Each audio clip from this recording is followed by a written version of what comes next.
Evangelio de marzo 21, 2014. Del Santo Evangelio según San Mateo. En aquel tiempo, Jesús dijo a los sumos sacerdotes y a los ancianos del pueblo esta parábola. Había una vez un propietario que plantó un viñedo, lo rodeó con una cerca, cavó un lagar en él, construyó una torre para el vigilante, y luego lo alquiló a unos viñadores y se fue de viaje. Llegado el tiempo de la vendimia, envió a sus criados para pedir su parte de los frutos a los viñadores. Pero estos se apoderaron de los criados, golpearon a uno, mataron a otro, y a otro más lo apedrearon. Envió de nuevo a otros criados, en mayor número que los primeros, y los trataron del mismo modo. Por último les mandó a su propio hijo pensando, a mi hijo lo respetarán. Pero cuando los viñadores lo vieron, se dijeron unos a otros, este es el heredero. Vamos a matarlo y nos quedaremos con su herencia. Le echaron mano, lo sacaron del viñedo y lo mataron.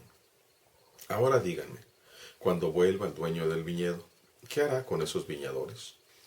Ellos le respondieron, dará muerte terrible a esos desarmados, y arrendará el viñedo a otros viñadores que le entreguen los frutos a su tiempo. Entonces Jesús les dijo, ¿no han leído nunca en la Escritura? La piedra que desecharon los constructores es ahora la piedra angular.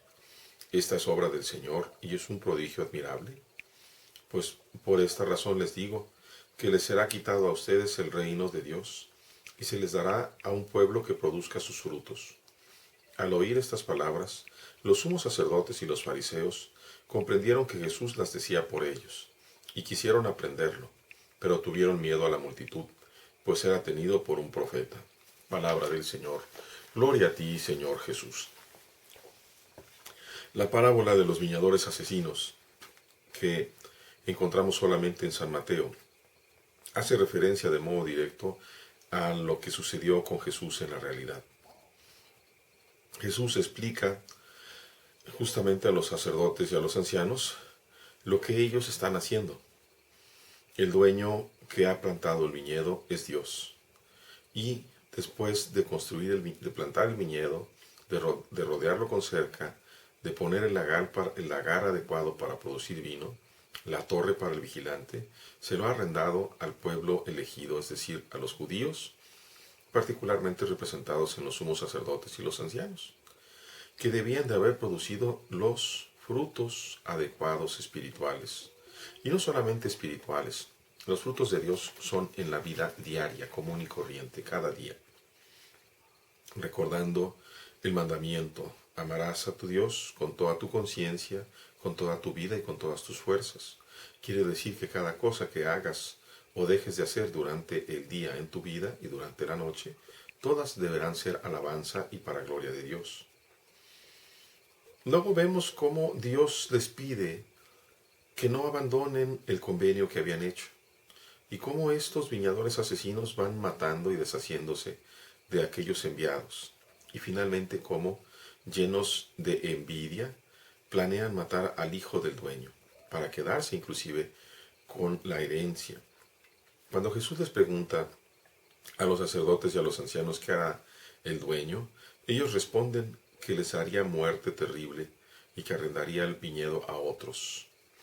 Y Jesús les responde con Antiguo Testamento. La piedra que desecharon los constructores es ahora la piedra angular, es decir, Cristo, que es la roca, y que fue desechada justamente por aquellos que debían de haberle amado y estarlo esperando, aquellos que debían de haberlo protegido, es decir, los sumos sacerdotes, los ancianos y los escribas, los fariseos. Pues es la piedra angular desde el momento en que Dios le ha dado la resurrección. Es un prodigio admirable. ¿De qué nos habla esto?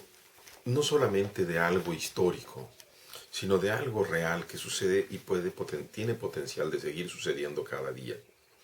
Nosotros también podemos convertirnos en esos viñadores asesinos.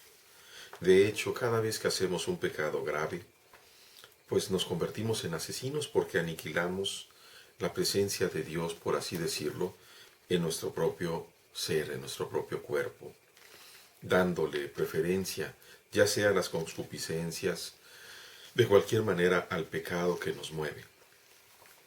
Piénsalo, Cada vez que te dejas arrastrar por el pecado grave, te conviertes en un viñador asesino. Ahora, ciertamente que hay contumacia, que es diferente al simple pecado, porque cualquiera de nosotros puede caer en pecado de diferentes formas, pero el contumaz, el corrupto, es aquel que se siente bien siendo pecador, que planea inclusive sus pecados y planea también sus confesiones. Y entonces planear tus confesiones, planeando también tus pecados posteriores, no te sirve de nada. Primero, porque no logras la remisión de tus pecados, porque al confesarte estás planeando que vas a volver a cometer después los mismos pecados. Y segundo, porque no haces un esfuerzo para ser realmente amigo de Dios.